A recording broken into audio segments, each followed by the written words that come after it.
Olá, vou gravar esse vídeo para mostrar como rodar uma regressão múltipla no Excel. Vou fazer também um bootstrap para mostrar como o Excel é útil, né, e incrível, possui algumas funções incríveis. De qualquer forma, eu já esclareço, né, que não estou dizendo que o Excel é competidor do R. Muito pelo contrário, o R é bem mais amplo, né? Possui muito mais funções, mais testes, então não são dois competidores. Mas o Excel ele pode ser útil num aprendizado inicial e até para você fazer uma consultoria, apresentar para alguém, então pode ser interessante. Então a gente vai dar uma discutida aqui essencialmente em como rodar. Eu não estou dando um curso de regressão. O professor Guilherme já está fazendo isso. Então vejam que eu vou usar esse modelo aqui para exemplificar, né? Então esse modelo aqui com três variáveis independentes, né? Então eu não vou discutir com vocês aqui a componente erro, se ela tem que ser normal, homocedástica, né? Variância constante, ou independente, não vou discutir a situação de multiplineariedade aqui entre as variáveis independentes. Meu objetivo é só rodar no Excel e fazer esse teste de hipótese aqui via Bootstrap não paramétrico para usar um recurso muito legal do Excel. Então é esse o objetivo. Então para isso eu vou ter que falar, né, que a componente erro não vai seguir uma distribuição normal para que eu possa aplicar aqui o Bootstrap não paramétrico.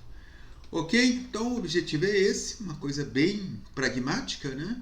A gente só vai rodar, o curso em si já está acontecendo. Eu criei um exemplo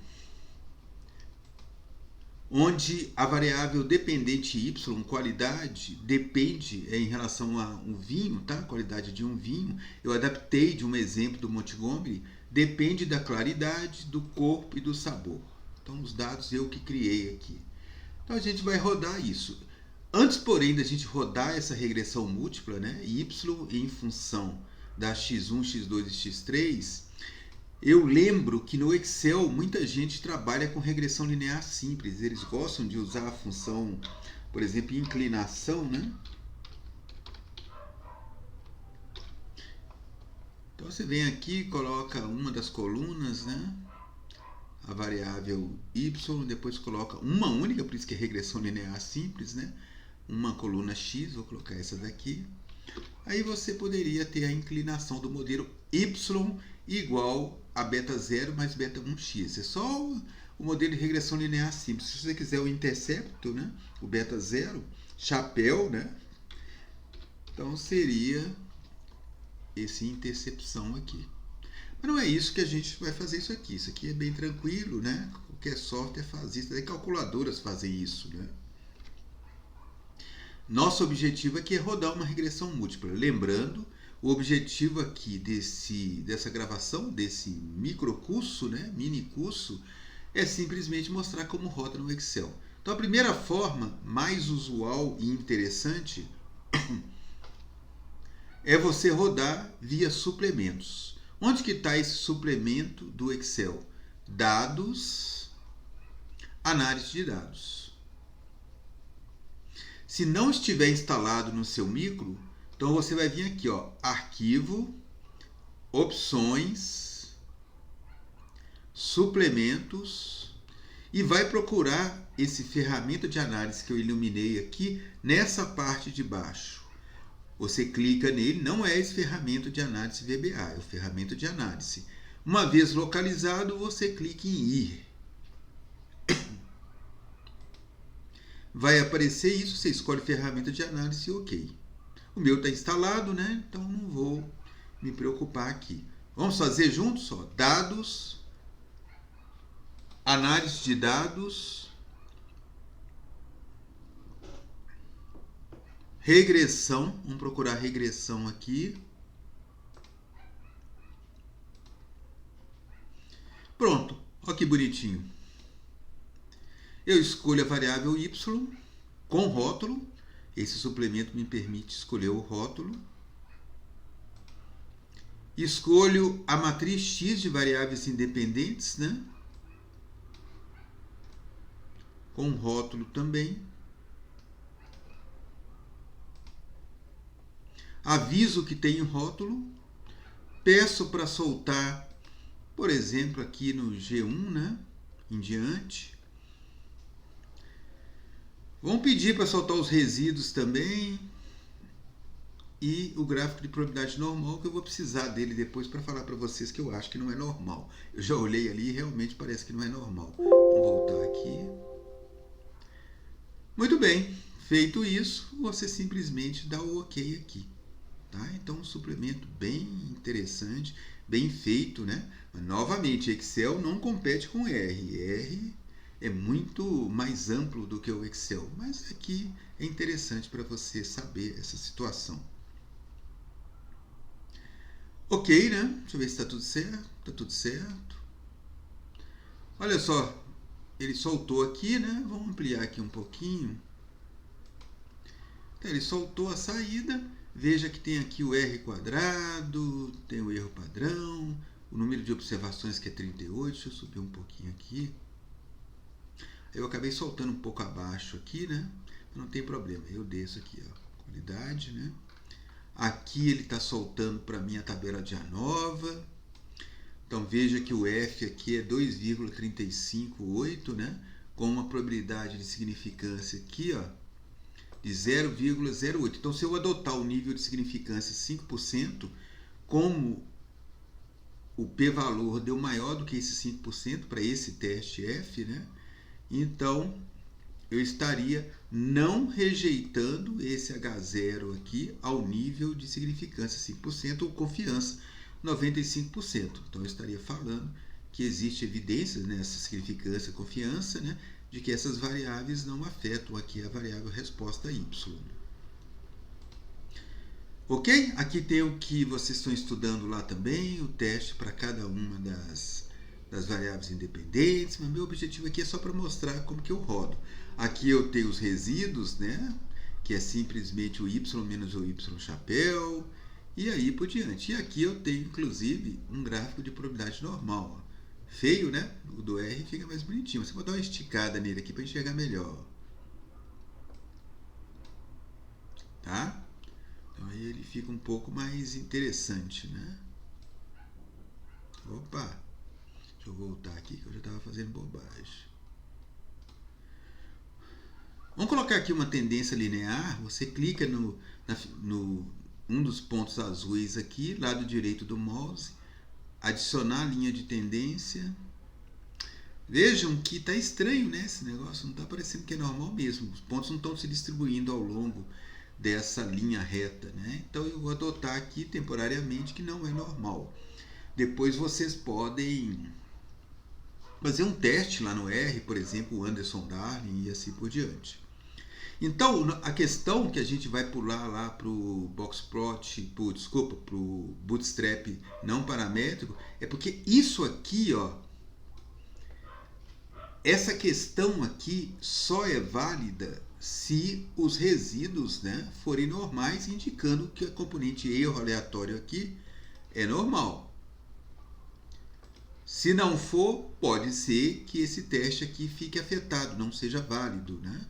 Apesar de que a ANOVA é considerado um teste bastante robusto aqui na regressão linear múltipla, né? Mas de qualquer forma, vamos fazer aqui depois para a gente ver como ficou. Então eu tenho que lembrar desse número, inclusive depois, vou deixar até em amarelo, né? E aqui é simplesmente a probabilidade dele ser maior do que esse 2,35. Se você quiser, eu posso fazer até aqui, ó. Igual é uma probabilidade. Então, no Excel, quando você quer calcular áreas, você usa dist. Mas aqui a área é à direita, mas é só como curiosidade, tá? Então, dist f desse valor com uma quantidade de graus de liberdade no numerador. Como eu estou testando aqui o beta 1, beta 2 e beta 3, então vai ser 3. E a quantidade do denominador vai ser o número de dados que eu tenho, 38, menos o número de parâmetros que eu estimei. Então, 38, eu estimei beta 0, beta 1, beta 2, beta 3. Então, eu estimei 4. Então, vai ser 34 parâmetros, se eu não errei. Então, são 38 menos... 34. Só que a área é à direita. Tanto o Excel quanto o R sempre dá área abaixo. Então, eu preciso aqui... Isso aqui é só curiosidade, tá? Eu preciso calcular a área acima, né? Então, eu coloco 1 menos. Mas só como curiosidade aqui... Opa, eu esqueci de avisar aqui na função, né? Deixa eu só... Eu tenho que avisar aqui que eu quero calcular a área. E para fazer isso no Excel, eu digito código 1 toda vez que eu quero calcular a área. Então, venho aqui e tenho exatamente o valor que vocês estão vendo ali. 0,088. Mas só me entusiasmei aqui e resolvi falar esse valor. Isso que não era nem necessário falar, tá? Isso aqui não... O objetivo aqui é só mostrar como rodar o Excel, né, numa regressão múltipla. Legal, né? Deixa eu tirar essa webcam temporariamente. Fechar aqui. Agora eu vou rodar de outra maneira, tá? O que a gente chama... Vou rodar essa tabela aqui, vou obter esses dados aqui, esses coeficientes, alguns parâmetros aqui, não com suplementos, e sim com uma função que a gente chama função de planilha. E que função é essa que me entrega os resultados de uma regressão múltipla? Que função de planilha é essa? Essa função é a progilin. Então essa daqui, ó. Então eu vou vir aqui, ó. O que ele está falando? Deixa eu chegar um pouquinho para cá. Coloque os valores de y. É uma função de planilha, então não tem tantas opções. Então eu não posso colocar label. Então eu coloco y, ponto e vírgula.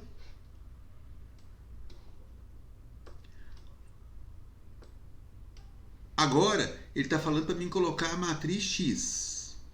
Então eu venho aqui e coloco a matriz x.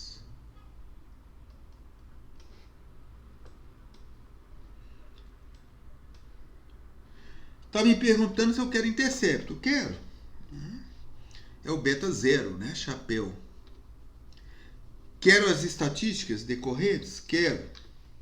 Então venho aqui, ó. Aperto Enter. Então saiu o número aqui. A gente já viu esse número em algum lugar? Vamos dar uma olhada aqui. 2,38614. Está aqui, ó. Então o número que saiu ali é a estimativa do beta 3 chapéu. Ok? Então é isso. Só que eu não quero só esse número, eu quero os outros também. Essa função que a gente colocou aqui é uma função que a gente chama função matricial. Logo, se eu quero saber os outros valores que estão arquivados nessa função, eu tenho que selecionar uma área, apertar F2 para selecionar a fórmula e apertar simultaneamente Ctrl Shift Enter. Ctrl Shift Enter. Então olha que legal. Aqui estão todos os parâmetros estimados, ó. Vamos olhar aqui para vocês verem, ó. 16, menos 4,9, menos 1,01, né? Vou até apagar esse daqui e subir um pouquinho aqui para vocês enxergarem melhor. Já chegamos à conclusão que não é normal, né? Deslocar para cima. Tá? Então vocês estão vendo aqui agora um pouco melhor a função de planilha, ó. Então a gente obteve tudo aqui no sentido inverso, né? Começa aqui do 16, então isso aqui é o beta 0, chapéu, beta 1, chapéu, beta 2, chapéu, beta 3, chapéu. Esse número aqui, o que é? O R2. Esse daqui é o F, né? Então, ó, 1, 2, 3, 4. Na quarta posição eu tenho o F. Se eu quero no Excel, por exemplo, encontrar esse número apenas, né? O número aqui 2,35 e aí por diante, basta eu usar uma outra função do Excel que chama índice. Depois eu vou praticar na segunda partezinha, tá? Muito bem. Então você consegue rodar uma regressão múltipla aqui usando uma função de planilha, bem como um suplemento. Tá? Se eu quero arrancar algum número aqui, eu posso usar a função índice também. Só como curiosidade, ó, índice com acento, né? Se você coloca a função índice e coloca a matriz como a função progilin, então a função progilin é isso tudo aqui. Então, olha lá, está pedindo y.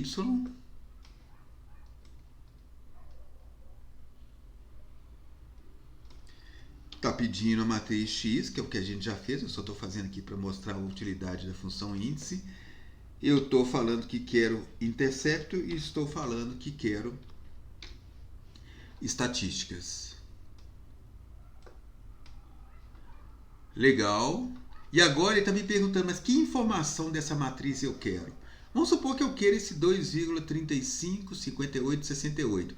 Ou seja, ele está na quarta linha da matriz, na primeira coluna. Então eu venho, ó, quarta linha, primeira coluna. Quando eu faço isso, ele vai me soltar o 2,358, 68. Espero. Soltou. Então você pode usar aqui umas funções bem interessantes do Excel, essa índice junto com a planilha. A gente vai ver a utilidade disso daqui a pouco. Ok? Então essa é a primeira partezinha, né? Como rodar uma regressão múltipla no Excel. E eu vou fazer depois um videozinho curto também, esse está ficando com 16 minutos, um videozinho curto para mostrar como rodar um Bootstrap na planilha do Excel sem usar programação, sendo que eu preciso fazer um loop. Então é uma coisa realmente incrível o Excel, a funçãozinha que permite fazer isso, né? Então daqui a pouco a gente se vê no outro vídeo. Um abraço, tchau.